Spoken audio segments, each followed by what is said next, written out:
It actually adjusts the experience in real time depending on who's using it. So it's not actually any one thing like traditional websites have been. They've been a little bit more one size fits all. And even agents put on top of them just helped you navigate through them and maybe had like voice recognition or whatever, or understood what you were asking.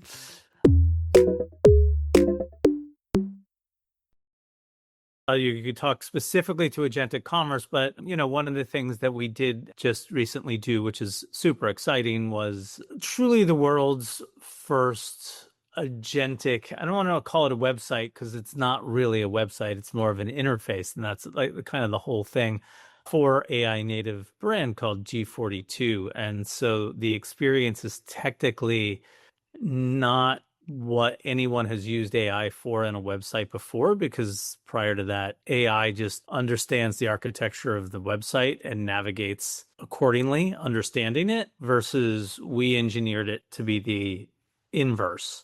So it's actually a living, breathing, well, not living, breathing, but it is a thinking agentic experience that happens to have a website attached to it. So it actually adjusts the experience in real time depending on who's using it. So it's not actually any one thing like traditional websites have been. They've been a little bit more one size fits all.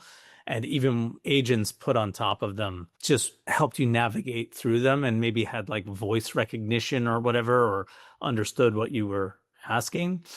But we kind of changed that. So that's definitely something that will affect commerce, but is part of the agentic future, which will probably fundamentally change how we think of websites or brand experiences, if you will. It's more of an agentic experience, I would say. Agentic brand experience, I guess is what I would call it.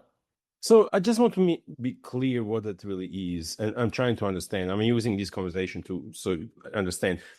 So it's, if I load a website that has, I don't know, selling shoes, and I really want to buy shoes, and they're telling me all these layers of the shoes, how to perform, whatever the shoes features really are. That's for me. I'm just same old guy. There's nothing new here. But when I'm on ChatGPT and doing this through my phone, my agent will go and scan these shoes and say, man, these shoes are not for you, not good for you.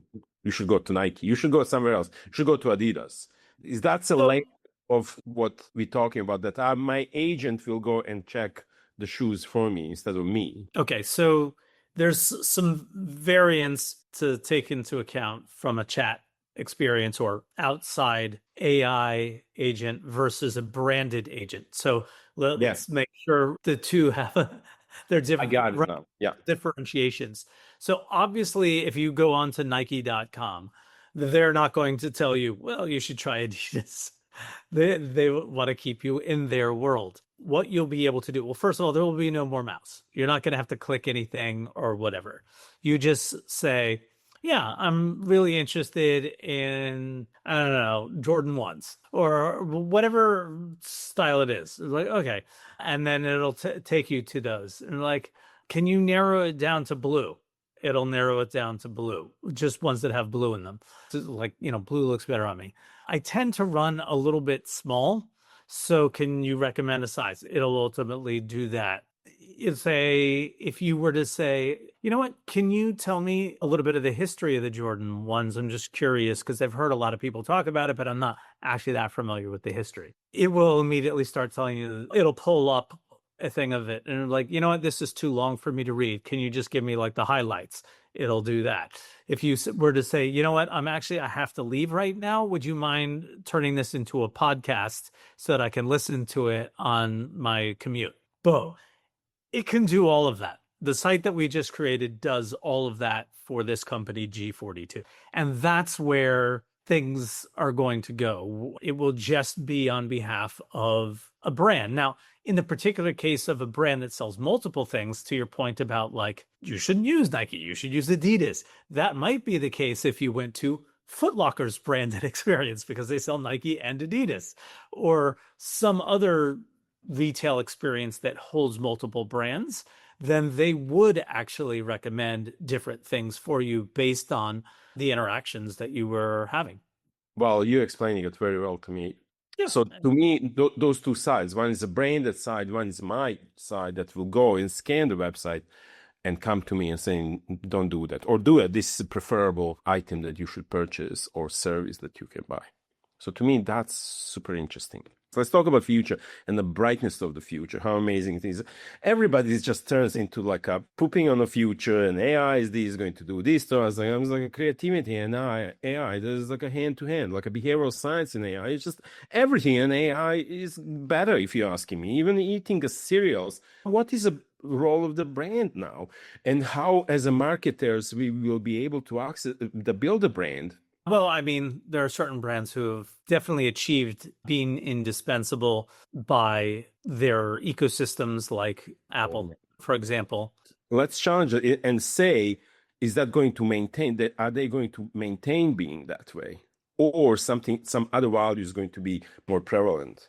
That's really hard to say, but I would say that the way in which they've created an ecosystem that is hard to get out of has ensured that indispensable bar is hit, the ubiquity and convenience of an Amazon, similarly so. But what you started to hit on, and what I would say is more the key going forward, and it's actually not necessarily anything different than we've been living with in the social era, is that brands are moving away from talking to people and telling them what the brand stands for, and more into conversations, right? Because there is more of this give and take and exchange of informations between consumers and brands.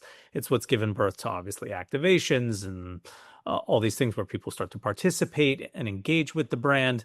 And what I think the agentic future for brands will bring with it is that on steroids, is that it will now become a conversation exponentially. When we think about the people who you like in your own social circles, your friends, your coworkers, whatever it be, family members, the people who you have the best conversations with, the richest conversations that go on and you lose track of time or whatever, it's because they're super engaging and you feel like you're getting a lot and learning stuff that you didn't know and are challenged in all the right ways. And I don't know that it's going to be too much different than that in an agentic brand experience, whereby the experience that I have with Nike and the way in which they engage me and push me and challenge me and offer me value is what will keep me coming back to Nike versus another brand if their agentic experience feels rather thin and not as engaging and doesn't feel like it's, enlightening me or providing any sort of value or knowledge. And then it will still, I think, to some degree, always come back to the quality of the end product or service at the end of the day. But experiences, I think, are going to just go up in importance exponentially. We're going to see the brands that don't work very well, that will stop working, period. That agentic economy is going to just break them and remove them from the market, basically. Yeah, I mean, I think it will amplify brands that get it and amplify the ones who don't, to your point. Yeah, that's amazing. So let me just complicate this a little bit for you. Do you think that the brands like choose the color of the bank? I'm not going to name it.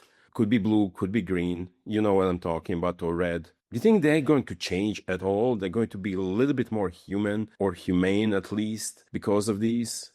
I definitely think they will change because of this. I don't know if being more human or humane is output of that. Could be, but they will definitely change. I mean, I don't think there's any alternative, to quote Yoda. What was it? The only constant is change, or however he says it.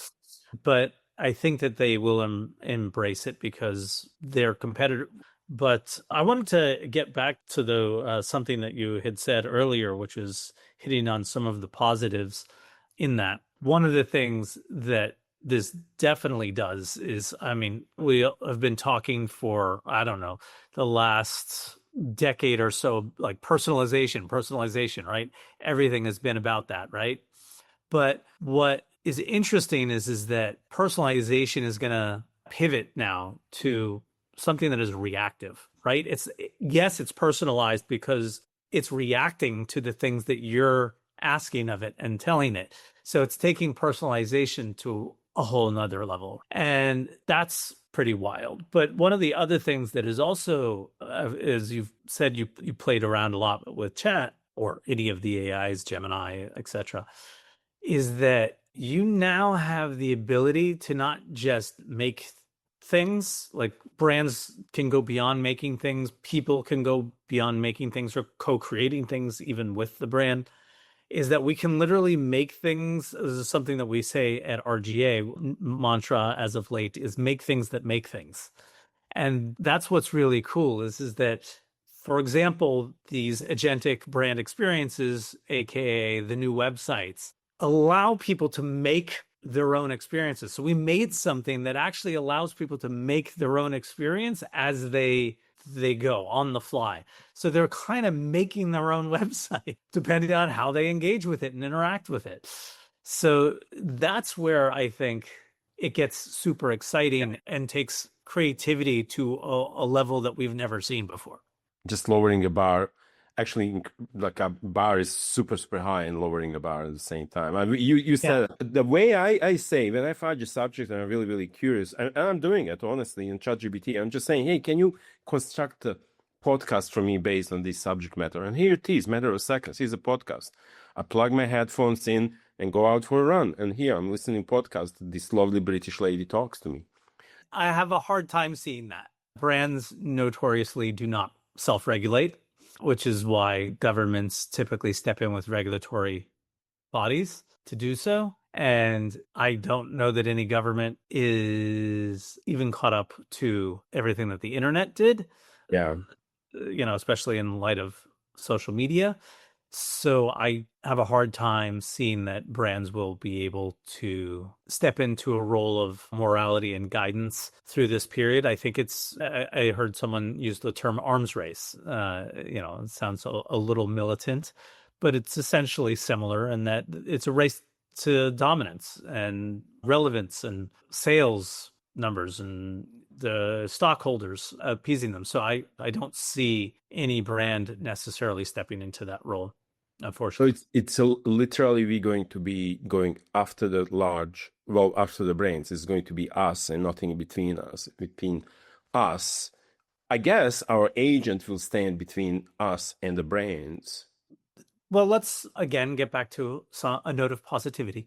The age-old wisdom of voting with your wallet, and that we, the consumers, still have the power to not buy Yes. thing, to show our displeasure by deleting their accounts. I mean, there was an amazing, not to get too political, but there was an amazing instance that just happened quite recently with, Jimmy Kimmel when he was Yeah. canceled. And Yes. everybody ultimately came out of the woodwork. Didn't matter what side of the aisle you were on, political spectrum, you're Democrat, Republican, Independent, people didn't like it. You can't tell me whether or not I can watch him or not. That was crossing the line. And so people came out in force and started deleting or canceling their Disney Hulu Plus accounts. And that, to me, shows hope in that while brands may not become the voice of morality, and perhaps governments may not become the voice of morality. So, yes, if ultimately the customers are not happy or don't connect with the brand or don't feel like the brand is, not aligning with their morals, then yeah, then they will feel the pain accordingly and or the success accordingly. If they do resonate with the brand and do show some sort of leadership in this new era, I think people will rise to that and appreciate it, because I think that's what happened now. I think people do like when brands, stand for something and show moral fiber. My hope is that persists, probably capable of more than we've ever been with AI, and how we choose to use that newfound capability is entirely up to us. We are masters of our own domain.